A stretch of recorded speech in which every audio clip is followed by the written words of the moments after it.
This is my go-to meal. I wanted to show y'all my favorite dish that I cook all the time, and it's steak. This is grass-fed steak from Walmart. I'll be honest, I am not impressed with their grass-fed. It's a lot of fat, so it makes me wonder, is it really the real deal? Because we have a local farmers market where you can buy grass-fed steaks, and there's hardly any fat. If there is, it's only on the side like a cap, and it is very dense meat. This stuff, I'm not so sure. Anyways, let me kind of walk y'all through how I do my steaks.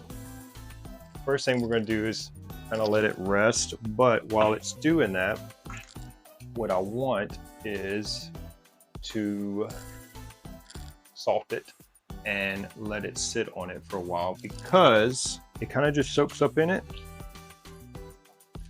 versus if I salted this and just immediately put it on the skillet. Speaking of, I always cook on a cast iron skillet, so I like putting plenty of salt. Next is Kinder's Buttery Steakhouse. I really like this. So if I wasn't using this, I would just do black pepper. To me, classic salt and pepper, you can't go wrong. But this, I use this every once in a while just to mix it up. Let's sprinkle a little bit more on here. We're gonna let that sit on it. Let me show you up close what it looks like. We got salt, we got our buttery steakhouse season, and now it's time to get the cast iron going. So what I'll do is I'll turn my oven on. I like putting it on 270.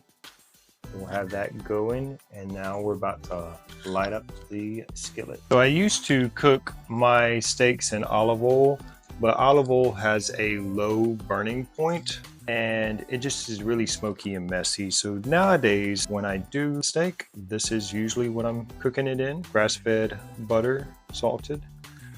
If not this, I also have tried cooking in beef tallow, which is also just as good to me. If you ask me, they're kind of in the same ballpark as far as flavor and cooking.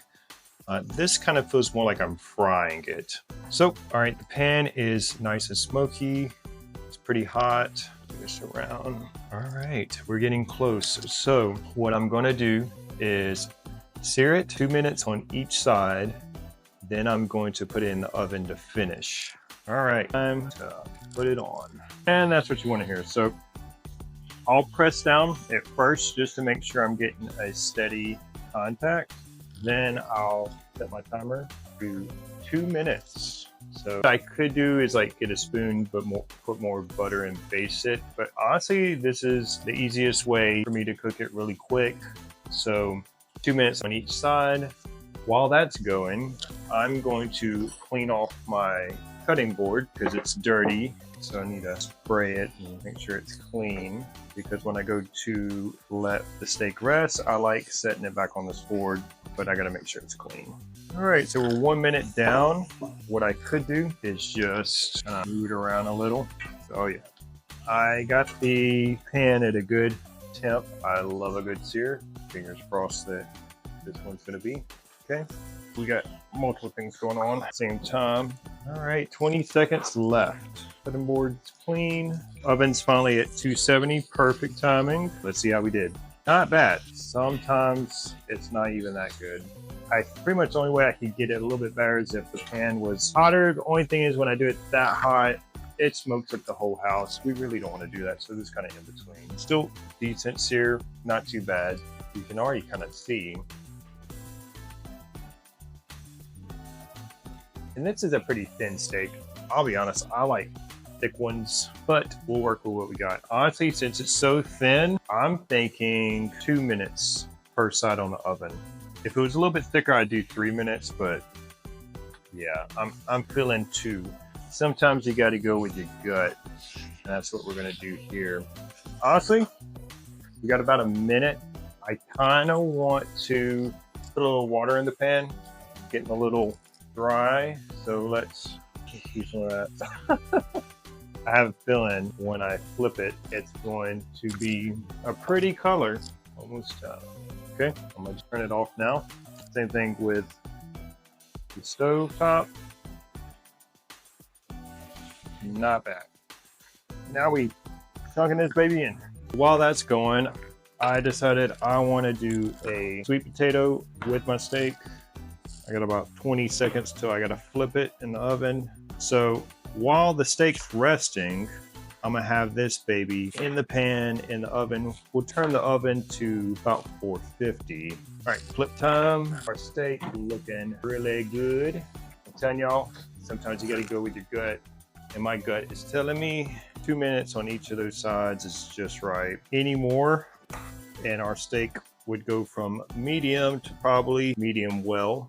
I like to dice my sweet potatoes like this. Makes it really easy to cook. Doesn't take too long. This is kind of my go-to sweet potato. This is just one. It was a little bit bigger than normal. And a steak. So I got some protein and carbs. If I wanted to add fats, it would be avocado. But since we're cutting, no avocado. Or if I were to do avocado, it'd be earlier in the day and it'd be like half of one. Trying to keep those fats low since we're cutting for the summer. Time to take the steak out. There she is. We're gonna transfer her over here. Oh yeah, all that flavor there from the steak, we're gonna put in here. I might add a little bit more butter just because it's kind of low. Yep, that's what we're gonna do. We'll add a little bit more butter. So on the oven, we're gonna change the temp 450, and we're going to add some more butter. Boom. And I really like this buttery season on the potatoes while they bake. Once I go to take them out, I will salt them again. I know you're probably thinking I'm putting a lot of salt on my food, but that's a good way for me to stay hydrated. So we'll put more of this buttery season. We'll stir it up nice and mixed. Then we're going to throw her back in the oven. Set my timer to at least 10 minutes for the steak to rest. Let's move it over here. Yeah, it's already got a lot of juice pouring from it. The big thing with this, you gotta let the steak rest. If we were to cut it right now, we would make this baby dry. We don't want that, we want it juicy. So the steak's done resting. Now the fun part, I get to cut it. All right, so let's see how we did. Honestly, the steak's so thin, I probably could have got away with not even putting it in the oven. It's so thin, and I could have just let it rest longer. We're gonna transplant this over. Now we're gonna go get our sweet potatoes. Look at that. Let's get these babies on here. Hot sizzling. I'll definitely have to let that cool off. You know what? Let's pour a little bit of that butter on there. Why not? Because we didn't put enough salt. Do a little on the steak and for sure on my potatoes. And there you have it. This is my go-to meal for sure.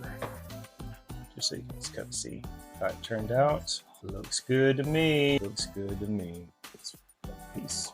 Oh yeah. Yeah. One thing I probably would have done differently is maybe not even put it in the oven. Delish. Hey guys, so come to find out, I actually had a logbook before the one that was gifted to me. So really I got 2022, 23, I found 2024, see that? And greens for this year. So the story I told, still true, I did get the gift, but I forgot I actually had one before. And I think that's why they gave me the planner, because it was the end of the year and I needed a new one.